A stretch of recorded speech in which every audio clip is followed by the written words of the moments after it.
గౌరవ సభ్యులందరూ ఉన్నారు కనుక వాళ్ళు ఉద్దేశించి ఒక విషయం చెప్పదలుచుకున్న అధ్యక్ష, మనకున్న 175 నియోజకవర్గాల్లో 169 గవర్నమెంట్ డిగ్రీ కళాశాలలు ఉన్నాయి అధ్యక్ష. 49 నియోజకవర్గాలు ఒక్క డిగ్రీ కళాశాల ఒకటి లేదు అధ్యక్ష. 91 నియోజకవర్గాలు కనీసం ఒకటి ఉంది అధ్యక్ష. 27 నియోజకవర్గాల్లో 2 ఉన్నాయి అధ్యక్ష. 8 నియోజకవర్గాల్లో 3 గవర్నమెంట్ డిగ్రీ కళాశాలలు ఉన్నాయి అధ్యక్ష. జనరల్ ప్రాక్టీస్ ఏంటంటే 20 కిలోమీటర్లు, 20 నుంచి 30 కిలోమీటర్లు కనీసం డిస్టెన్స్ ఉండాలి ఒక డిగ్రీ కళాశాల నుంచి ఒక డిగ్రీ కళాశాల నామ్గా పెట్టుకుని మనం వెళ్తున్నాం అధ్యక్ష. ప్రధానంగా పెద్దలు అన్నట్టు భీమిలీకి వచ్చే గల 2 డిగ్రీ కళాశాలలు ఉన్నాయి అధ్యక్ష. దాంట్లో మన భీమిలీపట్నం డిగ్రీ కళాశాలలో అడ్మిషన్ రేట్ 73% ఉంది. నగరపు వలసలో వచ్చేసి కేవలం 36% ఉంది అధ్యక్ష. ఇది ప్రధానమైన కన్సర్న్. నేను ఎందుకు చెప్తున్నానంటే అధ్యక్ష, ఇక్కడనే కాదు ఆంధ్ర రాష్ట్ర వ్యాప్తంగా కూడా చూస్తే డిగ్రీ కళాశాలలో అడ్మిషన్స్ రేట్ యావరేజ్ గా 50% కూడా దాటట్లేదు. అదే ఐటీఐలకు వచ్చే గల పెద్ద ఎత్తున అక్కడ డిమాండ్ అనేది ఉంటుంది, కానీ డిగ్రీకి వచ్చే గల డిమాండ్ అనేది లేకుండా పోయింది. దానికి మీరు అన్నట్టు భవనాలు లేకపోతే ఒక కారణం, ఇంకో కారణం ఫ్యాకల్టీ లేకపోతాం, మూడోది 2 ఉంటే క్వాలిటీ ఆఫ్ మీడియం కరెక్ట్ గా లేకపోతాం. ఇక్కడ ఎవరైతే చదువుకుంటున్నారో వాళ్ళ తర్వాత ఉద్యోగాలు ఉపాధికి వెళ్ళినప్పుడు సరిగా రికగ్నైజ్ కాకపోవడం వల్ల కొంత ఇబ్బందులు అనేది ఎదుర్కొంటాం జరుగుతుంది. సో ఇది ఎట్లా ఇండస్ట్రీ ఫోకస్డ్ గా, ఇండస్ట్రీ సెంట్రిక్ గా ఎలా చేయాలనే లక్ష్యంగా మన ప్రభుత్వం పనిచేస్తుందని గౌరవ సభ్యులకు తెలుపుతున్న అధ్యక్ష. గవర్నమెంట్ జూనియర్ కళాశాలకు వచ్చే గల మధురవాడలో ఆల్రెడీ ఒక కళ ఉంది అధ్యక్ష. కళాశాల ఫస్ట్ ఇయర్ 128 మంది విద్యార్థులు ఉన్నారు. సెకండ్ ఇయర్ 84, 2 కలిపితే 212 మంది విద్యార్థులు ఉన్నారు అధ్యక్ష. ఇంకోటి వచ్చేది పద్మనాభం దగ్గర హై స్కూల్ ప్లస్ అధ్యక్ష, స్ట్రెంత్ 34 ఉంది అధ్యక్ష. దాన్ని కూడా నేను ఎక్స్ప్లెయిన్ చేస్తాను. దగ్గర వలసకొచ్చగల స్ట్రెంత్ అక్కడ లేకపోయినా, జూనియర్ కళాశాల అక్కడ లేకపోయినా భీమునిపట్నం దగ్గర ఉంది కనుక అది 5 కిలోమీటర్ల దూరం కనుక అక్కడ 709 మంది విద్యార్థులు ఉన్నారు. General first year 167, general second year 139, vocational first year 208, vocational second year 175 మంది ఉన్నారు అధ్యక్ష. సో దగ్గర వలస దగ్గర నుంచి చూస్తే 450 మంది విద్యార్థులు అక్కడికి వెళ్తున్నారు అధ్యక్ష. సో ఇది ఎందుకు చెప్తున్నానంటే, ప్రధానంగా గత ప్రభుత్వం హై స్కూల్ ప్లస్ అని తీసుకొచ్చారు అధ్యక్ష. అంటే 11th, 12th కూడా హై స్కూల్లోనే ఉంటుందని చెప్పారు అధ్యక్ష. కానీ ఇంటర్మీడియట్ ఎడ్యుకేషన్, ప్రత్యేకంగా మన రాష్ట్రంలో ఇంటర్మీడియట్ ఎడ్యుకేషన్ కి స్కూల్ ఎడ్యుకేషన్ చాలా తేడా ఉంటుంది అధ్యక్ష.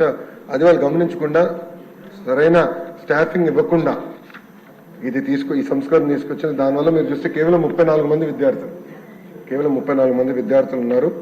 దానికోసం మేము చాలా సీరియస్ గా బోర్డ్ ఆఫ్ ఇంటర్మీడియట్ ఎడ్యుకేషన్ మేము చాలా రిఫార్మ్స్ కూడా తీసుకొస్తున్నాం అధ్యక్ష. మీరు చూస్తే గత ప్రభుత్వం టెక్స్ట్ బుక్స్ కూడా ఇవ్వలేదు అధ్యక్ష. ఇంటర్మీడియట్ విద్యార్థులు గత ప్రభుత్వం టెక్స్ట్ బుక్స్ కూడా ఇవ్వలేదు అధ్యక్ష. నేను మంత్రి అయిన తర్వాత తొలి నిర్ణయం తీసుకుంది టెక్స్ట్ బుక్స్ ఇవ్వాలని నిర్ణయం తీసుకున్నాం. అంతేకాకుండా టీచింగ్ ని బలోపేతం చేయాలి, విద్యార్థుల్ని అసెస్ చేయాలి, ఏబిసి కేటగిరీ కింద అసెస్ చేసి ఏ విద్యార్థులకైతే అడిషనల్ సప్లిమెంటేషన్ అవసరం ఉందో వాళ్ళకి మెరుగైన బ్రిడ్జ్ కోర్సులు ఏర్పాటు చేసి వాళ్ళని ఎట్లా ఇంప్రూవ్ చేయాలని దానిపైన కూడా మేము వర్కౌట్ చేస్తున్నాం అధ్యక్ష. మీరు చూస్తే అధ్యక్ష, మన ప్రభుత్వం వచ్చిన తర్వాత బోర్డ్ ఆఫ్ ఇంటర్మీడియట్ అంటే మన గవర్నమెంట్ జూనియర్ కళాశాలలో 15,000 మంది విద్యార్థుల అడ్మిషన్స్ పెరిగింది అధ్యక్ష. గర్వంగా చెప్తున్నా, 10% మన అడ్మిషన్స్ ఒకే సంవత్సరంలో పెంచడం జరిగింది అధ్యక్ష. నా పక్కనే గౌరవ మంత్రివర్యులు నారాయణ గారు కూర్చున్నారు.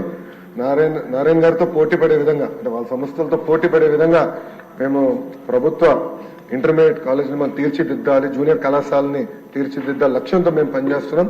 మేము వాస్తవంగా మేము కూడా నేర్చుకుంటున్నాం. బెస్ట్ ప్రాక్టీసెస్ మార్కెట్లు ఏంటి, గైడ్స్ ఏంటి. ఇన్ఫాక్ట్ మంత్రి గారిని స్వయంగా నేను అడుగుతాం జరిగింది, మీరు ఇన్పుట్లు ఇవ్వండి, మేము మోడర్నైజ్ చేయాలనుకుంటున్నాం, సరైన మెటీరియల్ ఇవ్వాలనుకుంటున్నాం. అంటే గౌరవ మంత్రి గారు కూడా నిన్న మాకు ఒక వర్క్ షాప్ పెడితే గౌరవ మంత్రి గారు ముఖ్య అతిథిగా వచ్చి కొన్ని సలహాలు సూచనలు కూడా మాకు ఇష్టం జరిగింది. ప్రధానంగా ఇంటర్కి వచ్చి గల కేవలం 2 సంవత్సరాలే కాదు, 9వ తరగతి నుంచి మీరు కార్యక్రమం మొదలు పెడితే బాగుంటుందని గౌరవ మంత్రి గారు కూడా నన్ను కోరటం జరిగింది. అంటే ఓరియంటేషన్ ట్రైనింగ్ చేస్తే బాగుంటుందని కోరటం జరిగింది.